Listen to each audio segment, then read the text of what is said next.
Good morning, students. Under plant A, we have seen algae. Then it is a bryophyte, which are referred as amphibians of the plant kingdom. Then it's a pteridophytes. These were the first terrestrial plants to possess the vesicular tissues. And then the gymnosperm, meaning they have the naked seeds. And finally, it is the angiosperms. So the angiosperm, the unique characteristics of angiosperm are they are all flowering plants. That's all flowering plants belongs to the angiosperm. Here, the angiosperms are exceptionally a large group of plant. They are occurring in a wide range of habitats. Their size can be from tiny, that is, you can see a microscopic, that is almost microscopic, to tall trees. In angiosperm, it consists or it includes tiny to tall trees, and they are being used for many purposes. They can be used as food. They provide the fodders. They will provide as a fuel, medicine, and for the construction, and many more. We are using this angiospermic trees. Now they are being divided into two classes: dicotyledons and monocotyledons. See here, dicotyledon meaning, as name indicates, they will have two cotyledons. In the seeds, if you open the seeds, you can find two cotyledons. So seeds, if you are going to open, if you split, you will get two cotyledons like this when it is opened. In case of monocotyledon, they will have one cotyledon. Those are called as monocotyledons, and hope there are some of the differences between dicots and monocots. Otherwise we are going to study in them in the future chapters. And moving on, the male sex organ. See here, I told you they are the flowering plants. Here the flower is the reproductive part of these plants. The flower consists of the sex organ. There are two types of flower. A single flower may have both the sex organ, that is, it can have both the male and female sex organ. That time you call it as a bisexual flower, and these sex organs can be present on different flower. One flower will have the male sex organ and the other flower will have the female sex organ. If it is so, you call it as a unisexual flower. If both sex organs are present in a single flower, you call it as a bisexual flower. Now let us see what is a male sex organ here. Male sex organ. The male sex organ in case of a flower is called as stamen. Each stamen here includes, see here, it will have the lobed structures like this, and it will have a filament. These you call it as filament, and these lobed structure you call it as anther. In this case, there are two lobes, therefore it is bilobed. There might be flowers which is having a single lobe. Unilobe may be also present in the anther. Male sex organ is called as stamen. Each stamen consists of the anther and a filamentous. It's a filament. And here it is in this anther, there are the pollen grains. So pollen grains are the male gametophyte. Inside this, what you can see is a pollen grain, and these pollen grains are called male gametophyte. And pollen, each pollen is covered by two layers. Intine, the inner layer you call it as an intine, and outer layer is called as exine. This is exine. Intine. Inside this you will find the cytoplasm, and you have two cells here. You call it as the generative cell, and above one is called as vegetative cell. It is these generative cell which is going to divide to form two male gamete. Am I clear? Flower is the reproductive part. The flower may consist male sex organ and female sex organ, or they can be present on it individual different flower. So the male sex organ, you call it as a stamen. Each stamen will have a filament and it will have the lobed structure called anther. Inside anther you will have the pollen grain, and the pollen grain are called male gametophyte. And this is the structure of the pollen grain. Inside the pollen grain, I have written so many pollen grains, but each pollen grains look like this. They are being covered by two layers. Inner you call it as intine, outer you call it as exine, and inside this you will have two cells called vegetative cell and generative cell. And further these generative cell will undergo division, which results in two male gamete, and this is how we have got the male gamete. Similarly, we will see the female sex organ. Female sex organ, here the female sex organ, you call it as pistil, or you can call it as carpel. The female sex organ is pistil or carpel. Now let us see how each pistil or carpel look. So each pistil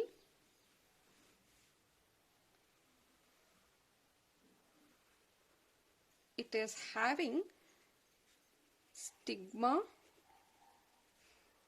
style, and this you call it as ovary. Each pistil will have stigma, style and ovary. It is a sigma which will provide a platform for the pollen grains to come and sit. See, when the anther get matured, anther will open and pollen grains are released outside. They will open and the pollen grains which were present inside will be released outside. And now these pollen grains will be carried by wind, or it will carried by the water or by animals. By one of the agent, they will travel and come and sit on the stigma.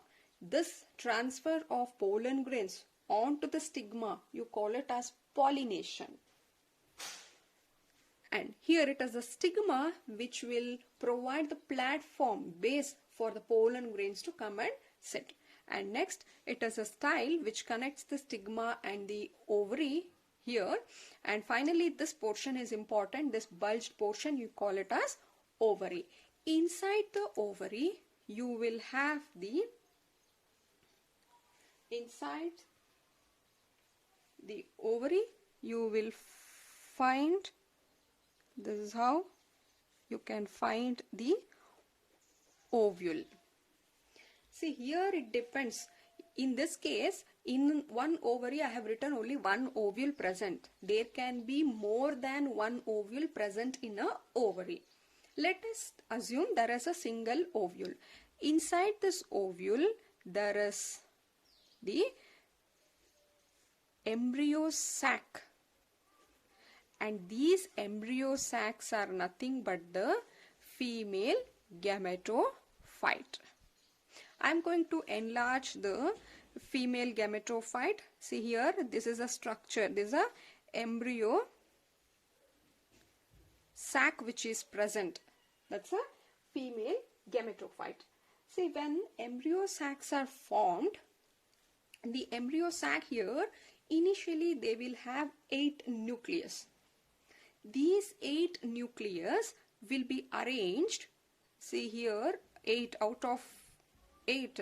1, 2, 3. There are 8 nucleus. So they are later on arranged such that 3 will sit on one side, 2 plus 1 will come like this, and remaining 2 will say at the central region. So now these nucleus later on, see, when nucleus division you call it as karyokinesis. Here only the karyokinesis has happened. In the ovule what happens, there will be a mother cell. One of the nucleus cells will become the mother cell. These mother cell, initially, if this is a mother cell, will have single nucleus only. After succession of nucleus division, only karyokinesis will happen. That is, these nucleus will divide into 2, 2 to 4, 4 to 8. Only nucleus is going to divide. There is no cell wall formation. That is, cytokinesis is not happening. Till here, only nucleus has divided, and nucleus will get arranged like this, and hereafter you can see there is a formation of a cell wall, that is cytokinesis happening, that these nucleus will form a cell wall like this, and they are converted into seeds. And here, see here, these 3 cells are now called as antipodal cell. The center here, these are called as polar nuclei. One here is called egg, and remaining 2 you call it as synergid cells. Clear? In the ovule, the mother cell will divide, only nucleus is going to divide, and it results in the 8 nucleuses formed.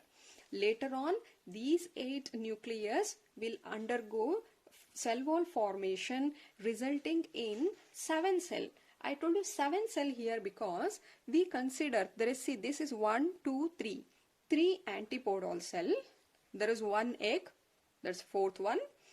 2 synergid, that is 5 and 6. And we consider this polar nuclei as 1 cell. But they are formed by fusion of 2 nucleus. These 2 nucleus joined and forms a polar nuclei, but we consider it as a 1 cell. But when you count the nucleus, there are 8 nucleus, 8 nucleated, but we have only 7 cell present in this embryo sac. Am I clear? This is how the male sex organ and female sex organ. And here you can see egg. This is the female gamete. Now we have got the male gamete and female gamete. Next is, I told you, these pollen grains will come and sit on the stigma. I'll write diagram again. If this is a stigma style, and this is the ovary. Here comes our ovule. Inside the ovule, let us imagine this is our embryo sac. Embryo sac will show 3 antipodal cells, 2 polar nuclei, second type, and third type it is a synergid, 2 synergid cell, and here comes our egg. Do you want me to label? This is the ovary. Inside the ovary you will find ovule. Inside the ovule you will find the embryo sac. And these are antipodal. Center one, you call it as polar nuclei. And this is our egg. And this is our synergid cell. And thus you know it is the style, and this is our stigma. So now the pollen grains which are dispersed in the wind or by water, or it can be carried by animals, somehow by one of the agent, they are now on the, they have come and sat on the stigma. These are all our pollen grain. Inside the pollen grain, we know that we have 2 male gametes. Recall back, pollen grains will have vegetative and generative cell, and the generative cell will divide to form 2 male gamete. Therefore, now here you can see our male gamete is present. In the pollen grain. Once the pollen grain sit on the stigma, the pollen grain start germinating. They produce, see here also it will have two male gamete, and here also. So now they start producing a pollen tube. Even though there are number of pollen grains on the stigma, out of so many, only one pollen grain, that too the right pollen grain, will be recognized by the stigma, and it allow only one of the pollen grains to germinate. So you can see here the pollen grain will produce a tube like this, and these tube go and reach to the ovule like this. Here is a tube. It reaches like this. Now what happens? The male gamete which are present here, they will come in this tube. They will travel in this tube, and finally they reach to this female gametophyte. Now there is two male gamete. Let us see what will happen to these two male gamete. One male gamete will fuse with the egg, which is a female gamete. This result in the formation of zygote, and we call this fusion of male and female gamete as fertilization. Here this is nothing but fertilization is happening. The male gamete will fuse with the female gamete, which result in the diploid structure. This will be diploid. Here male gametes are haploid and egg is also haploid, but zygote is formed by fusion of these two, which will be diploid. And what will happen to these zygote? The zygote will develop into new embryo later. This is with one male gamete. What will happen to the second male gamete which was present? Now the second, it is not two male gamete, I am writing as the second male gamete. Out of two, one has fused with the egg. I am talking of one more gamete which is present in the pollen grain, which is now coming to the tube and which has reached to the female gametophyte. The second male gamete will fuse with the polar nuclei to form endosperm. And this you call it as, the endosperm is also called as primary endosperm.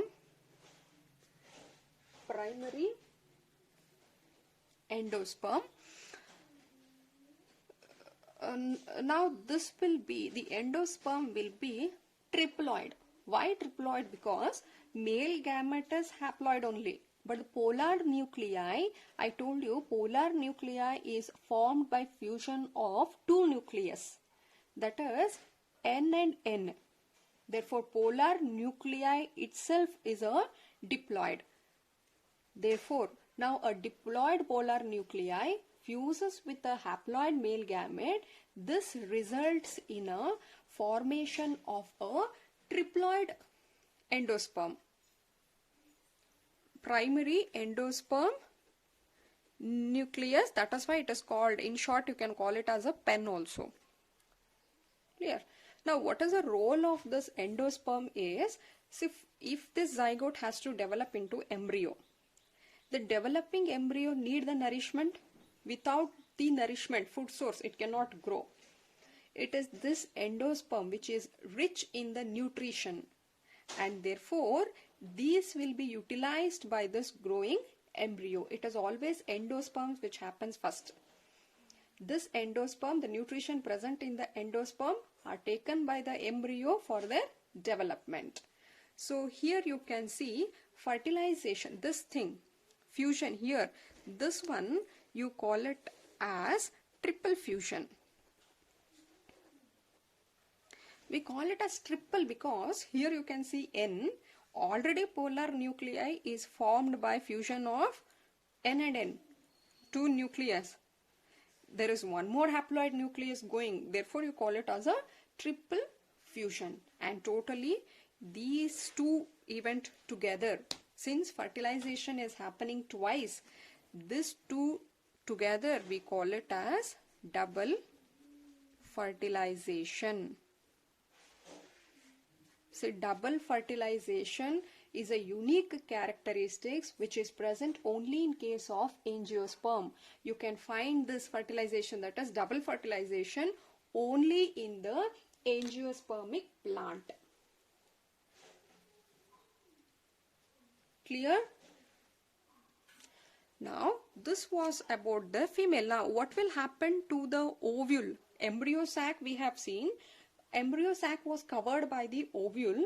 What will happen to the ovule is the ovule will develop into seed, and ovule again it is enclosed by the ovary.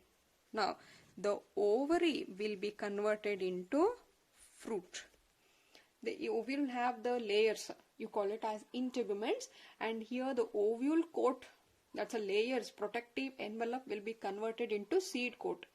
The ovarian walls will be converted into fruit wall. But leave all that, just remember this much. Once the gamete fuse, it results in zygote. Zygote will develop into embryo, and these will develop into endosperm.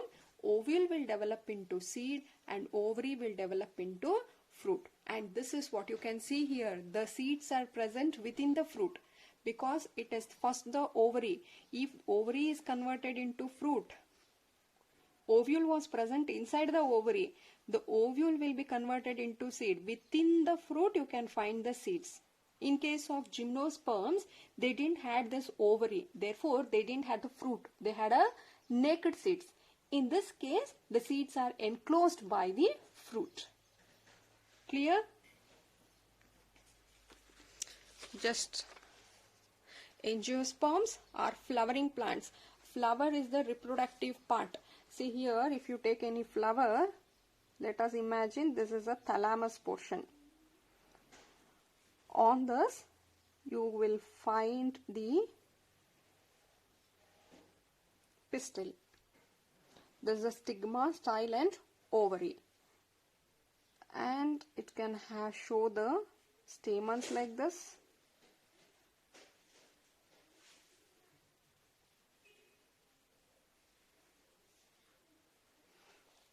It is stamen. Next comes our petals like this. These are all what?